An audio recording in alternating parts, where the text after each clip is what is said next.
Kapag pinirmahan mo to, akin na lahat ng mga kayamanan mo. Oh, pirmahan mo na. Tita, wala naman ako field trip ah. Hindi pa ba sinasabi ng teacher niyo na may field trip kayo? Anak, okay lang. Pipirmahan ko na to para makasali ka sa field trip niyo. Walang iya ka talaga, Rosa. Wala ka talagang titira sa akin, ha? Manda ka talaga sa akin. Mabilis ka talagang utuin, Susan. Salamat, Mare. Ramon, napapirma ko na siya. Atin na ang bahay, pera at mga ari-arian niya. Magaling ka talaga, Rosa. Kaso kailangan na natin kumilos na mabilis. Kasi sabi ng doktor, nagre-recover na yung mata niya. Ano? Kaya bukas na bukas din, papalayasin na natin sila. Total, nakuha na natin ang gusto natin. Nay, bakit mo pinirmahan yun, ha? Maliban natin kung ano nilalaman ng papel na yun. Huwag kang mag-alala, anak. Malapit nang matapos ang maliligayang araw ng tatay mo at ng kabit niya. Tita, bakit may dala kang maleta? Aba, syempre. Lilipat na ako dito sa bago kong bahay. Ano? Tay, ano ibig sabihin nito, ha? Nakalagay dito sa papel na pinirmahan ng nanay mo na amin na tong bahay, mga sasakyan niya at ang mga pera niya.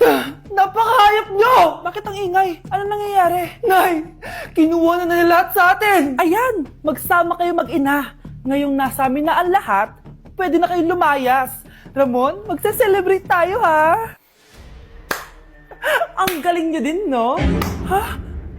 Nakakakita ka? Bago kayo mag-celebrate, i-check nyo muna kung pirma ko ba talaga yung nakalagay dyan. Hindi pwede to! Tay! Attorney! Kita mo naman kung ano ginawa na tong dalawang to, di ba? At nandito na rin ang ebidensya na magpapatunay na naghaharutan sila sa loob ng bahay ko. Anong gagawin niyo sa amin, ha? Mahal, huwag mo naman gawin sa amin to, please, oh.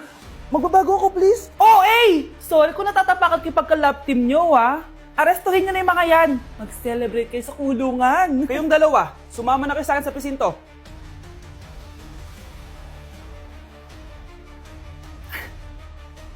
Ang sarap ng pagkain. Nag-enjoy ka ba? Oh, anong problema? Tanong mo sa sarili mo. Ha? Bakit ako? Ewan ko sa'yo. Tinatoyo ka na naman, no? Ayoko na! Palagi na lang ganito. Ano bang ginawa ko? Nahihirapan na ako. Ang ayos-ayos mo lang kanina kumakain tayo, ah. Alam mo, okay na sana eh. Kaso ang damot mo. Ang damot-damot mo! Ano bang pinagdamot ko sa'yo? Sabi ko sa'yo kanina, sa akin na lang ang balat ng manok. Pero kinain mo pa din. Hindi ko talaga kayang ibigay yun. Ipagdamot mo na lahat. Wag lang ang balat ng manok. Sorry na. Hindi. Itigil na natin to. Babe naman eh. Di mo ako babe. Bakit? Tanga kapatid mo ako. Ay, lagot ka kay mama. Nay, kasama ko si Cheska, yung best friend ko. Ang ganda naman yung best friend mo, anak. Oh, kumain na kayo dito. Ay, hindi na, Nay. Busog pa kami, di ba? Opo, tita. Sige. Pasok na kami sa kwarto, Nay, Tara na. Tagal na natin di nagkita, bes. Oo nga eh, pero syempre, best friend pa din tayo. Basta, walang iwanan Oo naman, walang iwanan. Hanggang sa kabilang buhay pa yan. Lusya, bata pa tayo, matagal pa yan. Manood na nga tayo. Sige, kunin ko lang ang mga chichirya natin. Mare! Oh, Mars, ang ginagawa mo dito? Nandiyan ba si Scarlett? Bakit, Mars? Si Jessica kasi, yung best friend niya, nasagasaan daw kagabi. Ha? Kasama pa lang ni Scarlett kanina si Cheska. Oo nga. Manonood nga kami ngayon ng movie sa kwarto eh. Scarlett, maniwala ka. Nakalamay na siya ngayon. Di magandang biro yan, tita. Sige na, Nay. Pasok na ako. Oh, eto. Picture ng lamay niya. Ayaw niyo pa maniwala, Cheska? Saan nagpunta yun? Matawag? Scarlett, for sure alam mo na yung nangyari kay Cheska. Pupunta ka ba sa lamay niya ngayon? Ano pong sabi niyo, tita? Scarlett! Scarlett, lumabas ka dyan! Hi, Scarlett. Tara, nood na tayo ng movie. Jessica? Di ba walang iwanan? Sumama ka na sa akin. Nay, gusto ko daw makilala ng jowa ko. Sige anak, papasukin mo. Sige, Nay. Babe, pasok ka. Halika kayo, kumain muna kayo. Babe, kain ka na. Anong pangalan mo, iho? Anak, hindi ba ito nagsasalita? Baka nahihiya lang yan, Nay. Ikaw talaga, babe. Sige, kain na kayo.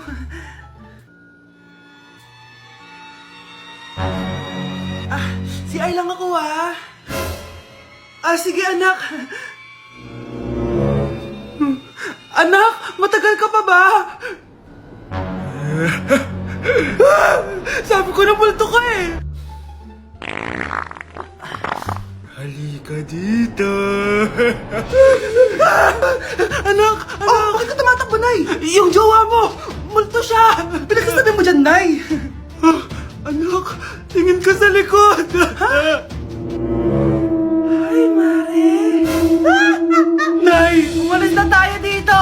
Tara na, anak! A few moments later. Ang galing natin, Nay! Naloko natin sila! May bago na tayong bahay, anak! Nay! Sino yun? Totoong multo na yun, anak! Umalis na tayo dito! Exam na namin bukas. Kailangan ko na mag-review. Ang hirap. Huwag ka na mag-review, te. Kunin mo yung cellphone mo, tapos mag-TikTok ka. Hindi ko gagalawin yung cellphone ko. Naku, sayang lang oras mo kaka-review. Masasaya ka pa sa TikTok. Oo na! Magti-TikTok na ako! A few moments later. Anak, pinagluto kita ng favorite mo. Kain ka na. Wow, ang sarap ng pagkain. Pero konti lang kakainin ko kasi diet ako eh. Kain ka ng madami. Ubusin mo na lahat. Minsan lang yan. Hindi ako magpapatukso sa pagkain. Konti lang kakainin ko. Sabi nga nila, love your body. Huwag mong pigilan yung sarili mo kung di mo kaya. Go na, ubusin mo na lahat yan. Tangina! Oo na! Ubusin ko na lahat to. Anak, sabi ng teacher mo, bagsak ka daw? Simula ngayon, bawal ka na mag-cellphone, ha? Hala, bawal ka daw mag-cellphone? Hindi pwede yan. Magalit ka sa kanya. Anay, sorry. Hindi po kasi ako nakapag-review eh. Walang sorry sa akin. Bigay mo sa akin phone mo. Kung ako sa'yo, sasagutin ko na yan. Bigay mo sa akin phone mo. Sagutin mo na. Tama na. Anak, okay ka lang? Mukha ba akong okay, Nay? Palaging may bumubulong sa akin. Naku, Diyos ko. Nay, tulungan mo ako. Kaka-TikTok mo yan eh. Tara, dadalhin na kita sa mental hospital. Hoy, Mare, pinagkakarat mo daw na buntis anak ko? Eh, totoo naman eh. Tignan mo nga yung tiyan niya, alaki. Basta, hindi buntis anak ko. Ba't di natin siya tanongin, Mare? Anak, halika dito. Yes, Nay? Buntis ka ba? Ha? Hindi po, Nay. Eh, bakit ang laki ng tiyan mo? Bloated lang po ako, Nay. Uminom po kasi ako ng sobris kanina. Oh, bloated lang pala eh. Pinagsasabi mo dyan. Bahala ka kung ayaw mo maniwala. Sumasakit tiyan ko. Oh, ayan na, mga anak na. Anak, napapano ka?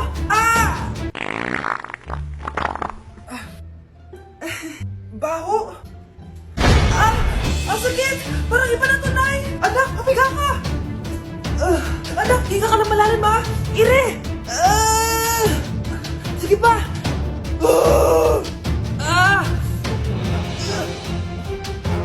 Baby! Sorry, Nay. Tinago ko sa'yo na buntis ako. Okay lang, anak. Pero sinong tatay nito? Ang tatay ng anak ko ay ang anak ni tita. Oh, anak mo pala may gawa nito? Asa na yun? Oh, ikaw. Magbigay ka na sustento para sa anak nyo. Sige po. Magbibigay po ako ng 5. 5,000? 5 pesos. Wala na po kasi yung pera eh. At dahil 5 pesos ang binigay ng tatay mo, lollipop mo ng dedean mo, ha? At dahil maraming hindi nakasagot ng full name ko, iibahin ko yung mga tanong. Salamat naman. Number 1, 2 plus 2. Yes, may tamang sagot na ako. Number 2, what is the powerhouse of the cell? Ang dali naman. Makaka-perfect ako. Number 3, ano yung pangalan ng crush ko nung elementary pa ako? Ano na naman yan? Kung nakikinig talaga kayo, alam nyo kung sino yung crush ko. Aba ma'am, akala bang ibahin may mga tanong? Bakit may mga ganyang tanong na naman? Malamang, para makasigurado ako na nakikinig talaga kayo. Wala namang may paki kung sino naging crush mo na elementary ka, ma'am. Wala namang may alam yan eh. Ma'am, alam ko po kasi sino yung crush nyo. Nakikinig po ako sa kwento mo. Buti pa si Michael, nakikinig. Di kagaya ng iba dyan. Sige, perfect ka na, Michael. Yes! Makinig din kasi kayo sa kwento ni ma'am. Number 4, sino yung pinsan ng kapatid ng lola ko na tita ng mama ko na pamangkin na ate ko? Bagsak na naman ako! Uy, be, gala naman tayo minsan. Punta tayo Tagaytay. True, be. Ang ganda ng bagong bukas na coffee shop doon. Ang sarap mag-story. Tara na, pwede ako bukas. Tara na, mga 5:30 AM kita na tayo sa bus station, ha? Baka drawing na naman to, ha? Matutuloy yan, be. Nakapag-alarm na nga ako, eh. Gigising ako, promise. Nasaan na ba yung mga yun? 6 AM na. Oh, alas na tong bus papuntang Tagaytay, ah. Puro kayo drawing, ha? Teka lang. Ano ba yun? Ano ba yun, be? Bakit ka tumatawag? Ano na be? 6 AM na. Akala mo pupunta na Tagaytay. Hindi ako pinayagan eh. Sorry, be. Hindi ka pinayagan o tinatamad ka lang? Baka gusto mo sabihin ko sa nanay mo na 3 subject yung bagsak mo. Ito na nga, be. Maliligo na ako. Wait mo lang ako, ah. Ay, yung isa pa. Hello, be. Di ako makakapunta. May sakit ako. Sakit. Lalong lalala yung sakit mo be kapag nalaman ng nanay mo na boyfriend mo yung anak ng kaaway niya.